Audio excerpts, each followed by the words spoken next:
देखिए, आज विजयनगर साम्राज्य का पार्ट 7 है और उनके आगे कल जहाँ से छोड़े थे हम उसके आगे का चीज़ कंटिन्यू हो रहा है। तो बोर्ड पे जो लिखी गई बातें हैं, इस बातों को हम समझा रहे हैं आपको कि क्या बातें हुई थी उस समय विजयनगर के साम्राज्य बारे में। बाकी विजयनगर के बारे में सारा प्रश्न आप लोग के सामने हम सुना दिए थे और सब आपको याद भी होगा, आई थिंक सो। कल जो हम बताए थे, कल से थोड़ा सा आगे बढ़ते हैं कि विजयनगर का स्थापित इमारत और विशाल मंदिर की बात कर रहे थे कि विजयनगर के सभी राजकीय केंद्र किस भाग में स्थित है, बता जरा कोई हमें। दक्षिण पश्चिम, और दक्षिण पश्चिम किस साइड में पड़ेगा आपको पता है। अब दिशा का ज्ञान आपको नहीं है तो बेकार फिर आपको है। दक्षिण पश्चिम आपको पता होना चाहिए। तो विजयनगर के जितने भी राजनीतिक या राजकीय केंद्र है सभी दक्षिण पश्चिम भाग में है, दक्षिण पश्चिम भाग में है। और इस क्षेत्र में कितने मंदिर मिले थे जी? मंदिरों की संख्या मोर देन 60 नहीं 60 से अधिक मंदिरों का मैंने यहाँ पर 60 से अधिक मंदिर मिले हैं। और जो राजाओं की धार्मिक रुचि को दर्शाते हैं। मंदिर से क्या मतलब है? मंदिर से मतलब है कि वहाँ के जो किंग है, रूलर है, शासक है, इम्पेरियर है, राजा है, वो धर्म के प्रति बहुत आस्था रखते थे। इसीलिए ना अपने राज्य में मंदिरों को बनवाए थे, अपने राज्य में मंदिरों का निर्माण करवाया था। गुरुद्वारा कहाँ बनवाया था, मस्जिद कहाँ बनवाए थे, या फिर चर्च कहाँ बनवाया था? नहीं बनवाया था। मंदिर क्यों बनवाए? क्योंकि वहाँ के राजा धर्म के प्रति, खास करके अपने हिंदू धर्म के प्रति बहुत लगाव रखते थे, इसीलिए वहाँ पर मंदिरों का वर्णन मिला है। 60 से अधिक मंदिर, और इसी क्षेत्र में बोलते हैं बहुत सारे महल भी मिले हैं। उनकी संरचना और महलों की संख्या मिली है लगभग 30। महलों में केवल रहा जाता था, वहाँ पर पूजा पाठ धार्मिक कार्य नहीं होते थी, ठीक है ना। उनके आगे जरा यहाँ से हम लोग सुनते हैं कि राजकीय केंद्र की विशाल इमारतों तथा मंदिरों के बीच में अंतर क्या है। जैसे कि बोर्ड में लिखा है कि विशाल इमारतें समझ गए। विशाल इमारतें धार्मिक कार्य के लिए नहीं बनी थी। कल भी लिखा थे, आज भी लिखा रहा हो कि इमारत धार्मिक कार्य के लिए थी, बल्कि धार्मिक कार्यों के लिए मंदिरें हुआ करते थी। जबकि मंदिर धार्मिक कार्य के लिए केंद्र था। हो गया पॉइंट पहला। तो मंदिर पूरी तरह से राजगिरी से निर्मित थे, जबकि अन्य इमारतें नष्ट प्राय सामग्री से बनाई गई थी। मतलब जो मंदिर था, मंदिर को जो अस्थाई पर्वत थे, जो अस्थाई चट्टान थे, रॉक्स, बड़े बड़े चट्टाने, उसी चट्टानों को काट काट कर, महाराष्ट्र में अजंता एलोरा की गुफाएं आप सुने होंगे, देखे नहीं होंगे तो सुने जरूर होंगे। और अगर नहीं देखे हैं तो, अगर जा नहीं पाते हैं तो यूट्यूब तो अवेलेबल है, वहाँ से आप देख सकते हो कि किस प्रकार वहाँ पर चट्टानों को काट काट कर, बहुत बड़ा चट्टान को काट काट कर मंदिर, मतलब बहुत सारे संरचनाओं के बारे में हमको बताया और बनाकर दिखाया भी है। हाथी से लेकर, बाघ से लेकर, मंदिरों में छोटा छोटा आकृतियाँ, डेकोरेशन बहुत सुंदर से किया, वो भी छेनी हथौड़ी से काट के ऊपर से नीचे की ओर काटा गया। वो स्मारक, इसमें वो पहचान है, आप देखिए कभी जाकर या यूट्यूब में देख लीजिएगा। तो वो चीज़ नष्ट होने वाला कभी नहीं। अगर नष्ट होने वाला रहता तो आज तक ख़त्म हो जाता है, लेकिन इमारतें नष्ट होने वाली चीज़ें हैं। ये इमारत कितना दिन रहेगा? ये इमारत कितना दिन रहेगा हम बता रहे हैं, ज़्यादा दिन नहीं रहेगा ना, कुछ लिमिट है इसका। लेकिन वही देखो पर्वत, जो पर्वत को आप देख पा रहे हो, इस इमारत से भी बहुत पहले से पर्वत बना हुआ है, ना जाने कितने समय से बना हुआ। जो भी आप नियरेस्ट पर्वत अपना देखते हो, पर्वत मतलब वही जो इसमें घूमने लायक हम लोग जगह, जो आप उतना बड़ा तो नहीं चढ़ पाओगे आप, जो हम लोग का छोटा छोटा पहाड़ियाँ हैं वहाँ जिसमें हम लोग चढ़ते हैं, थोड़ा पिकनिक में दिन में थोड़ा मज़े करते हैं, वो सब पहाड़ कितने दिन से बने हुए हैं, आज भी जैसे का तैसे जस का तस रखा हुआ है। लेकिन उसके बाद कितने मकाने बने, सब खत्म हो गया, बस नहीं। तो वही बात यहाँ पर लिखा गया है। अब विजयनगर की विशाल संरचना क्या देखो, राजकीय केंद्र में एक विशाल संरचना पाई गई है। राजकीय केंद्र मतलब जहाँ पर धार्मिक केंद्र था, जहाँ पर पूजा पाठ होता था, कि जिसे राजा का भवन मतलब विजय का भवन कहा जाता था। और यहाँ पर 2 प्रभावशाली मंच भी पाए गए हैं, प्रभावशाली मंच, और दोनों मंच का नाम पूछा जाता है। एक मंच का नाम है सभा मंडप और दूसरे का नाम है महानवमी का डिब्बा। तो ये दोनों के बारे में अभी हम लोग पढ़ेंगे कि सभा मंडप क्या है और महानवमी का डिब्बा क्या है। तो चलिए इसको अब आगे लिखिए, सभा मंडप के बारे में। देखिए उसका आगे सुनना है कि अभी मैंने बताया कि दो मंच, विशालकाय मंच का नाम सभा मंडप और महानवमी डब्बा। सभा मंडप बारे में जरा सुन लो कि सभा मंडप क्या चीज़ होते हैं।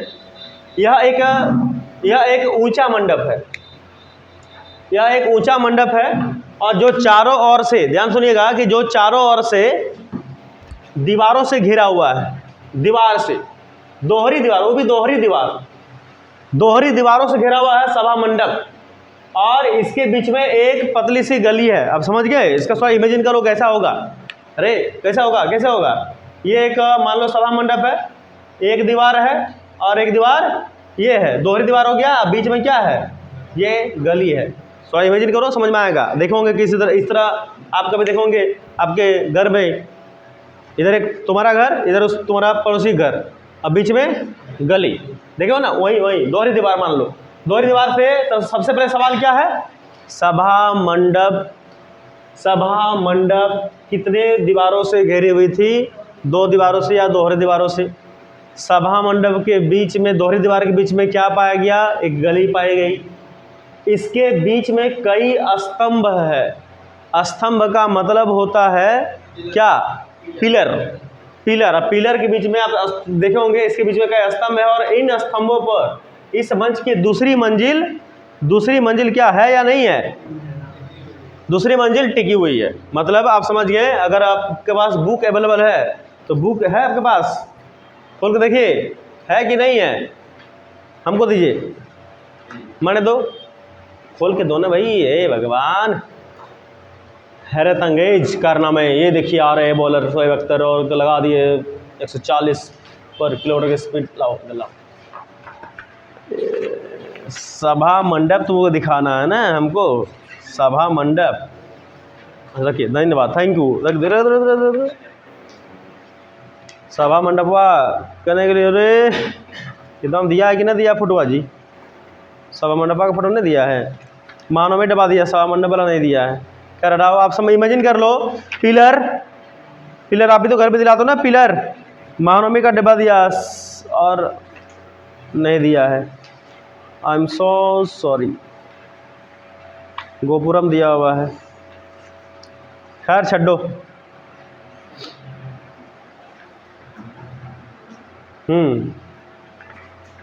चलो हटाओ।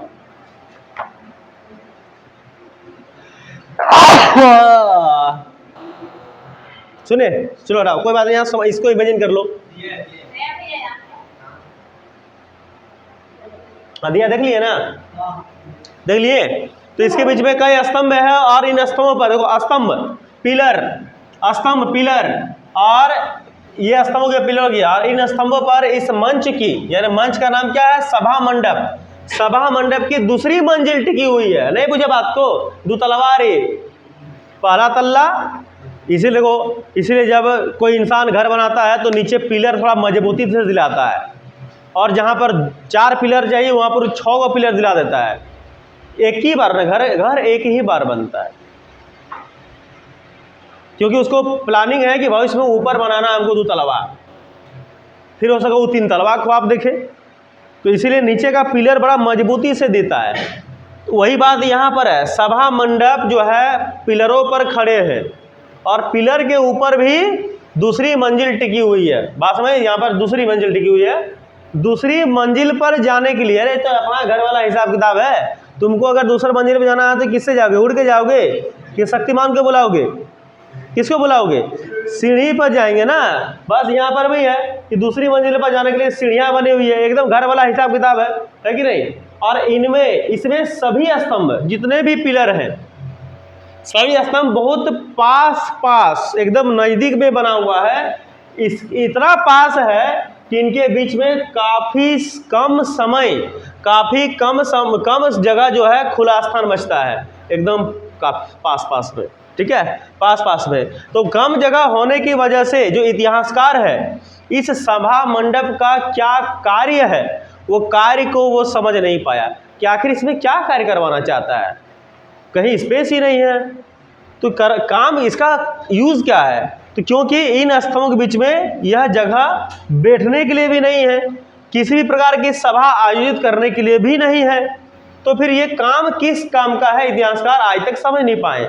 तो यहाँ सवाल क्या बना कि देखो पहले तो सभा मंडप पर आप समझ गए, अपना घर का हिसाब किताब है, ठीक है। उसके बाद इतिहासकार का पूछेगा कि सभा मंडप के बारे में इतिहासकार का क्या राय है, what are the opinions of historian about the सभा मंडप। तो क्या बोलोगे, यही बोलोगे, लिख पाओगे अपने हिसाब से कि कम जगह होने की वजह से इतिहासकार इस मंडप का महत्व को समझ नहीं पाया, इस मंडप का कार्य को समझ नहीं पाया कि इसको किस कार्य के लिए बनाया गया है, कौन सा कार्य। अगर हम बैठने के लिए कोई जाएंगे तो बैठ नहीं पाएंगे, क्योंकि जगह ही नहीं बैठने के लिए है, इतना कम जगह है कि किसी प्रकार का वहाँ अगर सभा भी करने जाओ तो सभा करने के लिए भी बैठाना पड़ेगा।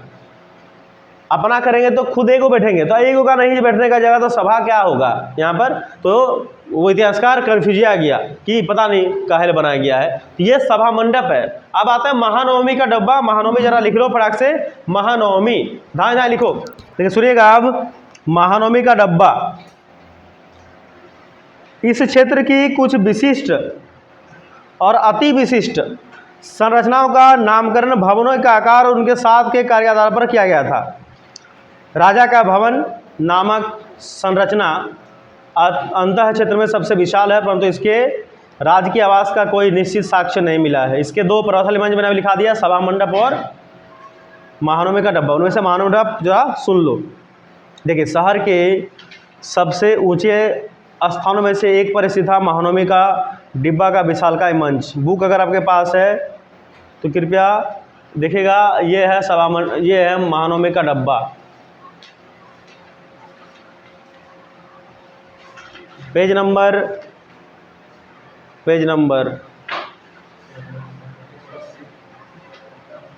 यहाँ दिख नहीं रहा, पेज नंबर 12, मतलब इसके अनुसार, क्योंकि एक सिंगल है ना ये। हाँ देख लिए ना, चलिए, ये है महानवमी का डब्बा। शहर के सबसे ऊंचे स्थानों में से एक पर स्थित था महानवमी का डब्बा।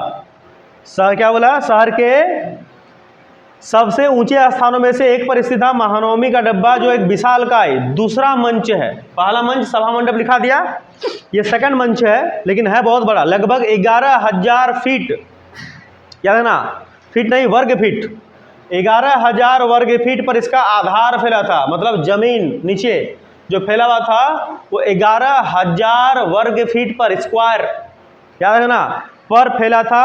और इसकी जो ऊंचाई थी वो 40, याद रखना, कितनी, 40 फीट की ऊंचाई तक जाता था। 40 फीट समझती हो, बहुत होता 40 फीट, ठीक है ना, 40 फीट। पहले तो 40 फीट हम लोग कूदते थे जी यारवा पर। अरे मजाक कर दिया, लगता है मजा आ गया। देखो यहाँ कितना मस्ती चुटकी, लगता है यहाँ चूरन खा रहा हंस रहा है, रिंग होता है ना, चूरन खा रहा हंस रहा लगता है। तो सही बता रहा हूँ मैं उनको भैया, एक जमाना था ना, सुनोगे, एक जमाना था जब हम लोग बचपन में थे, उस समय हम लोग एहरवा पर नहाया करते थे। एहरा समझते हो ना, पोखरा तालाब। और हम लोग के गांव में बड़ी फेमस था ठकुरवा एहरवा। तो जानते हो, नहीं जानते, कैसे जानोगे, ठकुरवा एहरवा बड़ा फेमस था। और हम लोग बचपन में बदमाश, एक गमछा पहनते थे, वो भी बांधना नहीं आता था। और वहाँ पर एक था इमलिया गछा या ततरिया गछा, उस गछा पर चढ़ जाते थे। और गाछ कितना फीट का था पता है तुमको, 300 फीट का। टीचा पर चढ़ते थे 300 फीट, और वहां से एकदम यहरा पर जंप मारते थे, कूद देते थे। कभी कभी तो माछ के मुड़िया पर कूद देते थे। उस चल, अरे क्या है, आज हो गया है कंपटीशन दो महिलाओं के बीच में, खतरनाक लड़ाई हो रहा है। दुर्गा पूजा में कपड़ा नहीं मिला होगा, पति को बांध के मारा जा रहा है, देखिए किस प्रकार। खैर छोड़ो, उसको हटाओ, हमारा कहानी सुनाते हैं। ये क्या मजा देख रहे हो, अरे बाप, दोसर के लड़ाई पे खुदे पीछे जाओगे, अगर वहां गया तो डूबा फेंक के मारेगा। सब मजाक नहीं बता रहे आप, सब मत देखो दूसरे के, महिलाओं के बीच में जाने का ही नहीं। कब पासा पलट देखो, ठीक नहीं वो लोग का, समझे कि नहीं। तो सुनो ना, एक बार क्या हुआ कि एक बड़का मांगुर माछ, मांगुर माछ देखे हो, कम से कम नहीं गहरा में तो 300 किलो का होगा। 300 किलो मांगुर माछ, देखो याद करना, 300 किलो मांगुर माछ, 300 फीट का ऊंचाई, 300 में हम भी चढ़े हुए थे।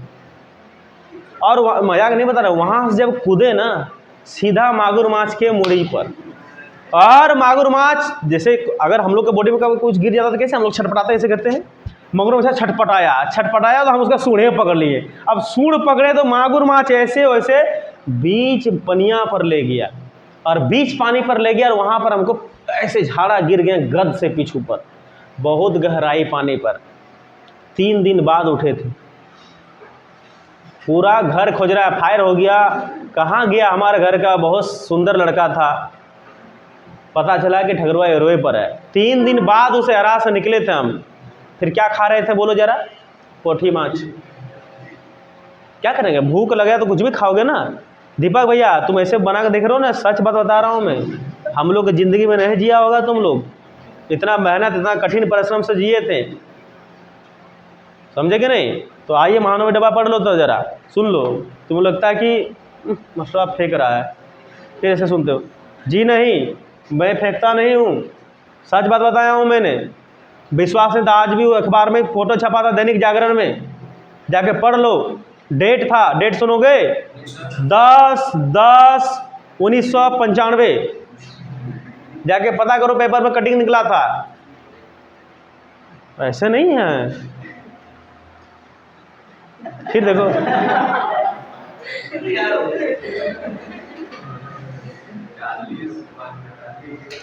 गिन लो, मतलब देखो असली बात मैंने नहीं बताई अभी। 300 फीट से जब कूद रहे थे नीचे ना, उस 300 फीट में 2 दिन लगा था, तो 2 दिन उधर और 1 दिन एयरवा पर, मतलब 3 दिन इसको मिला के बोले हम। हाँ 70 साल पूरा, क्या किस हिसाब से जोड़े, 70 साल हो गया, 95 और 5 और 25 30 साल नहीं हुआ रे। अरे 95 5 और 25 30, मतलब बहुत आज़ादी हम ही करवाए थे हैं। यहाँ देखो, यहाँ देखो, पहले यहाँ देखो, पहले किताब देखो। पहले इसका वर्ग फीट याद रखना कितना, 11,000 में फैला हुआ था, और 40 फीट ऊंचाई, 40 फीट से हम लोग कूदते थे, बता दिए। और ऐसे साक्ष्य मिले हैं कि क्या मिला है कि लकड़ी की संरचना पर बनी थी ये, और मंच का आधार उभारदार उत्कृष्ट से एकदम लगा हुआ था। इसका यूज कब करते थे, कहते हैं अनुष्ठान, संभवतः कब, सितंबर और अक्टूबर जो अभी चल रहा है, सितंबर अक्टूबर के शरद मास में। समझ गया, अभी जो महीना चल रहा है वो शरद महीना है ना, शरद महीना, शिशिर, शरद, शिशिर, हेमंत, ठंडा, गर्मी, बरसात, 3-6 को होता है ना ऋतु। तो अभी शरद मौसम चल रहा है। हिंदुओं का 10 दिन का त्योहार जिसको बोलते हैं दशहरा, उत्तर भारत में बड़े अच्छे से मनाए जाते हैं। दुर्गा पूजा सबसे ज़्यादा कहाँ मनाया जाता है, बढ़िया से, बंगाल में, बंगाल में धूमधाम से मनाया जाता है। तथा नवरात्रि या महानवमी प्रादीपीय भारत में मनाया जाता है, वहाँ पर फेमस, देखो प्रादीपीय भारत में महानवमी उसी को बोलते हैं, महानवमी या नवरात्रि। दुर्गा पूजा बंगाल में बोलते हैं, और दशहरा उत्तर भारत में बोलते हैं, याद रख लेना। महानवमी मतलब क्या हुआ जानते हो, महान नवमी में 9 है ना, महान 9 दिन जिसको नवमी बोलते हैं, कि अक्सर पर निष्पादित किए जाते, और इस अवसर पर विजयनगर शासक अपने रुतबा, ताकत, अधिराज का प्रदर्शन करते थे। कैसे करते थे, अब जरा बोर्ड में निहारो। इस पर महानवमी डिब्बा के उत्सव पर, यह जो महानवमी डिब्बा है, इस पर दशहरा, दुर्गा पूजा, नवरात्र आदि विशेष अवसरों पर बड़े बड़े मेलों का यहाँ पर आयोजन किया जाता था। सबसे बड़ा मेला पिंडारी मेला, फिर करमाटाड़ वाला, फिर चरघरा, और फिर मिशन। बात खत्म। आओ हैं कदोडी नहीं पता मुझे, कदोडी लगता है वहाँ, खाली तो एसटी का मेला लगता है ना जी, हाँ एसटी वाला मेला लगता है ना। अच्छा कभी चलूँगा मैं, वहाँ से स्टूडेंट आते थे पहले। इस धार्मिक अनुष्ठानों का आयोजन किया जाता था, इनमें मूर्तियों की पूजा की जाती थी। हम लोग का मूर्ति पूजा होता है कि नहीं, दुर्गा माता की मूर्ति उठी हुई है, और जानवरों की बलि, अरे बाप ये सबसे बड़ा खराब है, जानवरों की बलि दी जाती थी, और राजा के अश्व की पूजा की, देख लो अश्व की पूजा और छोटे छोटे जानवरों की बलि, बस भाई छोटे छोटे जानवरों की बलि और अश्व की पूजा। अश्व की देखो जानों के बलि तो यहाँ सब देगा, कोई बाकी नहीं, सबको देगा मैं छोड़कर। इस अवसर के मुख्य आकर्षक क्या क्या था? इस अवसर पर नृत्य होता था, डांस, छम्मा छम्मा, फिर कुश्ती, एकदम मल्ल युद्ध, फिर साज लगे। साज ऐसा नहीं होता जी, कोरे साज चढ़ा दोगे, साज लगे घोड़े, समझते हो? एकदम सुंदर से घोड़ों को सजाया गया था, क्योंकि उसका क्या करना है, पूजा करना है ना। साज लगे घोड़े, हाथी, रथ तथा सैनिकों की शोभा यात्रा मतलब जुलूस निकालते थे, राजा चढ़ के जाता था। और प्रमुख नायकों एवं अधीनस्थ राजाओं के लिए क्या होता था? अधीनस्थ, थोड़ा सा गड़बड़ हो गया लिखने में, कोई बात नहीं। अधीनस्थ राजाओं द्वारा राजा एवं उनके अतिथियों को भेंट, औपचारिक भेंट माना गिफ्ट दिया जाता था, गिफ्ट दी जाती थी। और त्योहारों के अंतिम दिन में, जब त्योहार पूरा जाता था, अंतिम दिन आता था विसर्जन का दिन, बहुत दुख का दिन होता है विसर्जन किया ना, बड़ा खराब लगता है कि और 2 दिन दुर्गा पूजा रह जाता और 3 दिन रह जाता, वरना हम लोग इसी में उलझना चाहते हैं। तो त्योहारों के अंतिम दिनों में राजा अपने नायकों की सेना खुले मैदानों में निरीक्षण करने के लिए भेजता था कि जाओ मैदानों में और सेनाओं का निरीक्षण करो। तो ये महानवमी डब्बा के अवसर पर किया जाता था कुछ काम। देखो सभा मंडप भी आसान है, अपना घर का प्रैक्टिकल था, सीढ़ी पर जाना पड़ता था, और ये भी आसान है, अपना दुर्गा पूजा का मामला है। दोनों को लिख लेना, बहुत इंपॉर्टेंट है, दोनों पूछा जाता है। ठीक है, चलो आगे बढ़ते हैं। अब देखिए कमलपुरम क्या है जी? कमल हसन क्या है? कमल महल। कमल महल नाम से पता चलता है कि कमल महल कैसा होगा। मैं आपको फोटो दिखाने की कोशिश करता हूँ, अगर फोटो अगर मिल जाए कमल महल का तो। हाँ मिल गया है, मिल गया, आप लोग को मिला? देखो जरा, उसी में है, महानवमी डब्बा के पास ही है। अब पेज यहाँ से दिखेगा ना जी, 181, हाँ 181 मिला। कमल महल नीचे लिखा है, देखो कमल महल। हाँ, कमल महल की एक मेहराब का सूक्ष्म चित्रण दिया हुआ है। तो पहले कमल महल सुन लेते हैं, फिर आगे हम लोग बढ़ते हैं।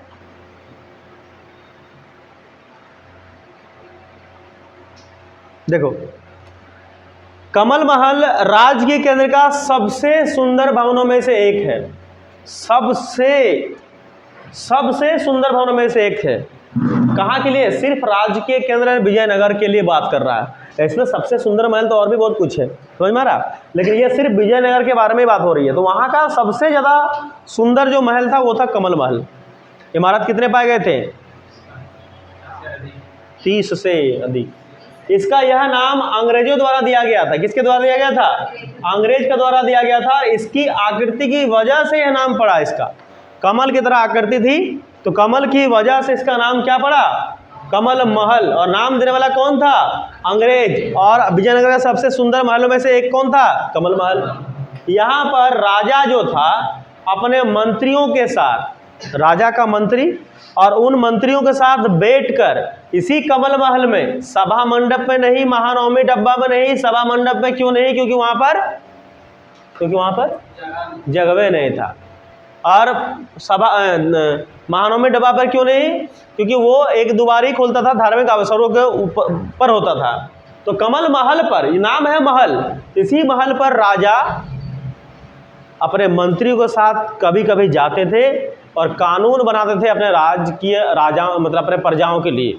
ठीक है, सलाह मशवरा वहाँ पर करते, कैसे अपने राज्य को और अच्छा कर पाए, कैसे अच्छा से चला पाएँ। तो वही चीज़ यहाँ पर होता था। यहाँ से एक सवाल यहाँ फिर बनता है कि बताओ, राजा अपने मंत्रियों से सलाह मशवरा, विजयनगर लिख कर देगा आपको, ऐसा नहीं कि राजा लिख दे, अब कहाँ का राजा खोजूँ मैं।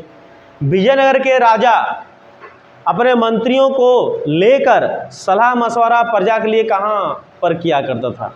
कमल महल। कमल महल का नाम किसने दिया? क्यों दिया?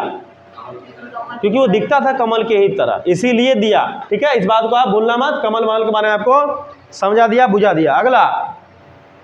अगला लिखिए,